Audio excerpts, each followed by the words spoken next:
BJP పెద్దలతోనూ, కేంద్ర ప్రభుత్వ పెద్దలతోనూ చాలా సన్నిహిత, దగ్గరి సంబంధాలుండే నాయకులు తెలంగాణకు చెందిన బీజేపీ ఎంపీ లక్ష్మణ్ గారు. సో, ఆ లక్ష్మణ్ గారు తాజాగా లేటెస్ట్ స్టేట్మెంట్ ఏంటి అంటే, తెలంగాణలో అసెంబ్లీకి, పార్లమెంటుకు అంటే లోక్సభకు ఒకేసారి ఎన్నికలు జరుగుతాయి. తెలంగాణలో అసెంబ్లీకి, లోక్సభకు ఒకేసారి ఎన్నికలు జరుగుతాయి అని చెప్పి లక్ష్మణ్ గారు ప్రకటించారు. ఈ ప్రకటన కూడా వచ్చిన సందర్భం ఏంటి? దేశవ్యాప్తంగా జనగణన, కులగణన ఇవి 2 విడతలుగా పూర్తి చేయడానికి ఏర్పాట్లన్నీ జరిగాయి, ప్రారంభమవుతూ ఉన్నాయి. సో, ఇవి అయిపోయిన తర్వాత నెక్స్ట్ మహిళా రిజర్వేషన్ ఇది కూడా పూర్తి చేసేసుకొని 2 విడతలుగా మొదట ఒక సెమీ జమిలీ ఎన్నికలు, ఆ తర్వాత ఫైనల్‌గా నెక్స్ట్ టర్మ్ వచ్చేసరికి ఫైనల్ మొత్తం జమిలీ ఎన్నికలు దేశవ్యాప్తంగా ఒకేసారి. అంటే జమిలీ ఎన్నికలు 2 విడతలుగా జరపబోతున్నారు అని, ఆ దిశగా కేంద్ర ప్రభుత్వం కసరత్తు చేస్తూ ఉంది అని, ఈ బడ్జెట్ సమావేశాల్లోనే జమిలీ ఎన్నికలకు సంబంధించిన బిల్లు కూడా ప్రవేశపెట్టబోతున్నారు. అది చట్టరూపం దాలిస్తే ఎప్పుడు ఎలాంటి నిర్ణయమైనా తీసుకునే హక్కు కేంద్రానికి వస్తుంది అని చర్చ జరుగుతూ ఉన్న వేళ, అదే బీజేపీ పార్టీకి సంబంధించిన కీలక నేత లక్ష్మణ్ గారు చేసిన వ్యాఖ్యలు తెలంగాణలో లోక్సభకు, అసెంబ్లీకి ఒకేసారి ఎన్నికలు జరుగుతాయి అని.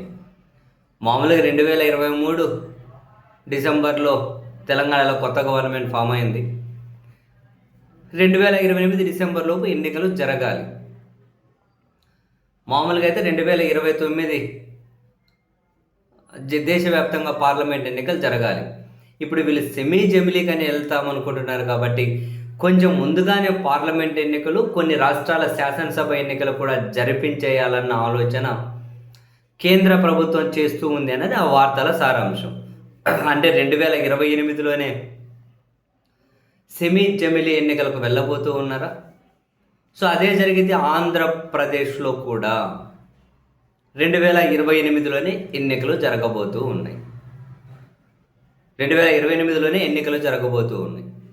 బహుశా ఆంధ్రప్రదేశ్లో కూడా శాసనసభకు, లోక్సభకు ఒకేసారి ఎన్నికలు జరగవచ్చు. ఆ దిశగా కసరత్తు కూడా చేస్తూ ఉన్నట్లు ఆంధ్రప్రదేశ్ నాయకత్వం నుండి కూడా కేంద్రం తమ ఒపీనియన్ సేకరించే ప్రయత్నం చేస్తూ ఉందని కూడా వార్తలు వెలువడుతూ ఉన్నాయి. సో, 2028లో వీలైతే సగం శాసనసభలకు, సగం రాష్ట్రాలకు ఎన్నికలు జరిగి పార్లమెంటుతో పాటు, లోక్సభతో పాటు, తర్వాత నెక్స్ట్ జరిగినప్పుడు ఫైనల్గా ఒకేసారి జమిలీకి వెళ్ళాలి అని చెప్పి. సో, మరికొన్ని రోజులు అది ఖచ్చితంగా క్లారిటీ రాబోతూ ఉంది. అండ్ ఆంధ్రప్రదేశ్ ప్రభుత్వ పెద్దల వ్యవహార శైలి, వాళ్ళ స్టేట్మెంట్లు, వాళ్ళ మాటలు, వాళ్ళ రాజకీయ విమర్శలను చూసినా కూడా బహుశా ఆ సమాచారం వాళ్ళ దగ్గర కూడా ఉందేమో.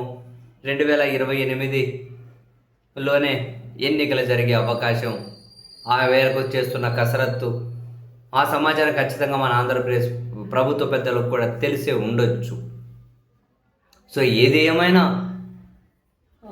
జగన్మోహన్ రెడ్డి గారు 2027లో పాదయాత్ర స్టార్ట్ చేస్తానంటూ ఉన్నారు.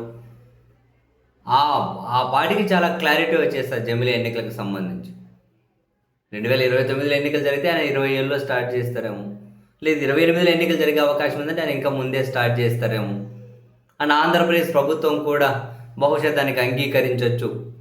మళ్ళీ ప్రభుత్వం మీద వ్యతిరేకత ఫుల్ ఫ్లెడ్జ్డ్గా రాకముందే, జగన్మోహన్ రెడ్డి గారు ఫుల్ ఫ్లెడ్జ్డ్గా జనాల్లోకి రాకముందే అసెంబ్లీ కూడా జరిపించేసి ఆ సెమీ జమిలీలో భాగం ముందుకు వెళ్ళిపోతే సరిపోతుందని చెప్పి వాళ్ళు ఆలోచిస్తూ ఉండొచ్చు కూడా. బట్ వెరసి ఈ 26 సంవత్సరం గడిచిపోయిందంటే ఇక 2 తెలుగు రాష్ట్రాలు 27 నుంచి ఇంకా ఎన్నికల వేడి, ఆ రాజకీయ వేడి పతాక స్థాయిలో స్టార్ట్ అవ్వబోతుంది అనేది అయితే క్లియర్ కట్ సంకేతం.